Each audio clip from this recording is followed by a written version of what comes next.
ফের ভূমিকম্পে কেঁপে উঠল দেশের মাটি। রবিবার হরিয়ানা, সোমবার উত্তরবঙ্গ, মেঘালয়, ত্রিপুরা আর মঙ্গলবার খোদ রাজধানী দিল্লি। পরপর 3 দিনে ভূমিকম্পে কেঁপে উঠল দেশের একাধিক প্রান্ত। নেপালে পরপর দুবার ভূমিকম্পের জেরেই কেঁপে ওঠে দিল্লির মাটি। মঙ্গলবার দুপুর 2:25 প্রথম ভূমিকম্প অনুভূত হয় নেপালে। রিক্টার স্কেলে কম্পনের মাত্রা ছিল 4.6। দ্বিতীয় ভূমিকম্প হয় এদিন দুপুর 2:51। রিক্টার স্কেলে যার মাত্রা 6.2। তবে শুধুমাত্র দিল্লি নয়, এছাড়াও উত্তরপ্রদেশের লখনৌ, হামুর, আমরোহাতেও কম্পন অনুভূত হয়েছে। উত্তরাখণ্ডের বেশ কিছু অংশে কম্পন অনুভূত হয়। এদিকে ভূমিকম্প অনুভূত হওয়ার পরেই আতঙ্ক ছড়ায় শহর জুড়ে। হুড়মুড়িয়ে রাস্তায় নেমে আসেন বহুতলের বাসিন্দারা। চোখে মুখে ফুটে ওঠে আতঙ্ক। 3 बार झटके हल्के हल्के महसूस हुए हैं। बिल्डिंग मैं ऑफिस में ही काम कर रहा था। 3 बार चेयर 3 बार हिली है, जिससे महसूस हुआ कि भूकंप का है झटका। तभी सब बाहर निकले हुए हैं। तो तभी ये जो क्राउड है ये सब बाहर जी जी जी इसीलिए। मतलब मैं चेयर पे बैठा काम कर रहा था, चेयर एकदम हिलने लगी तो महसूस हुआ कि झटका आ रहा है। तो और अपने कलीग से पूछा, उन्हें भी महसूस हुआ, तो हम लोग नीचे आ गए तुरंत। कितना क्या तीव्रता रही होगी, क्या कुछ लगा कि ये तो अनुमानित नहीं कर सकता, लेकिन हाँ 2.0 के आसपास कुछ होगा।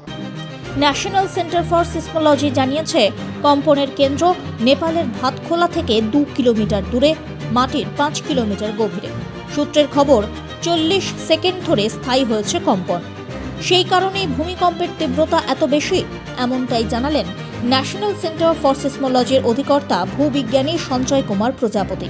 अभी का जो भूकंप जो आया है वो बेसिकली पश्चिमी नेपाल मतलब वेस्टर्न नेपाल रीजन में है, जो कि हमारे उत्तराखंड के रीजन से सटा हुआ है जोन है। और ये जो अर्थक्वेक जहां आया है वो हमारे जो 2 प्लेट्स हैं, जो इंडियन प्लेट और यूएसएन प्लेट, उसकी कोलिजन बाउंड्री पर आया है।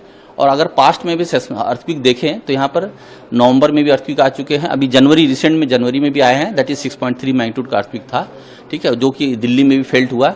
अभी का जो अर्थक्वेक आया है वो अगर यहाँ पर आप मैप देखेंगे तो ये जो है 6.2 का है, जो कि बहुत सैलो डेप्थ पर था, मतलब 5 किलोमीटर डेप्थ पर आया अर्थक्वेक आया है, जो कि 2:51 14:51 पर आया। और अभी तक इस अर्थक्वेक के आने के बाद, क्योंकि जैसे बड़े अर्थक्वेक आते हैं उसके बाद उसके आफ्टर शॉक्स भी होते हैं, तो ये अर्थक्वेक जो अभी आए हैं उसके अभी तक हम लोग 2 आफ्टर शॉक भी रिकॉर्ड कर चुके हैं इस रीजन में।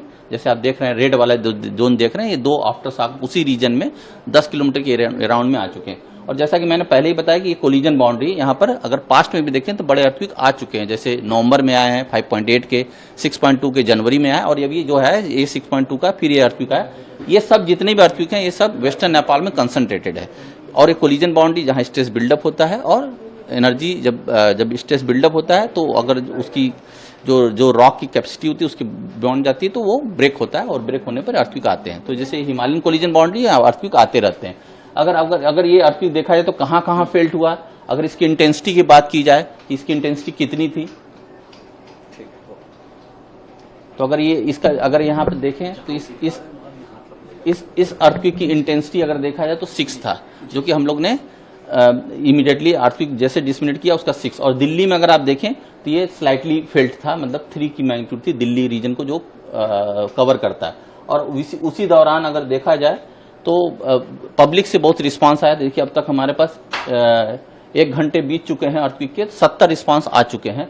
अगर इस रिस्पांस को देखा जाए इस मैप में तो कहाँ से रिस्पांस आए हैं, तो अगर आप ये देखेंगे तो ये नेपाल में हमारा ईपी सेंटर था जो 6.2 का अर्थक्वेक है। तो अगर देखिए तो उत्तराखंड से आपके पंजाब में भी फेल्ट हुआ है, दिल्ली में काफी फेल्ट हुआ है, लखनऊ रीजन में, जयपुर रीजन में, कुछ लोग यहाँ बता रहे हैं कि ये अहमदाबाद रीजन में भी फेल्ट बता रहे हैं, उनको फील हुआ है। मतलब ये शॉक इतनी बड़ी थी कि क्योंकि जब ये बहुत सैलो थी तो एनर्जी जब पास की है तो लोगों को फेल्ट हुआ है।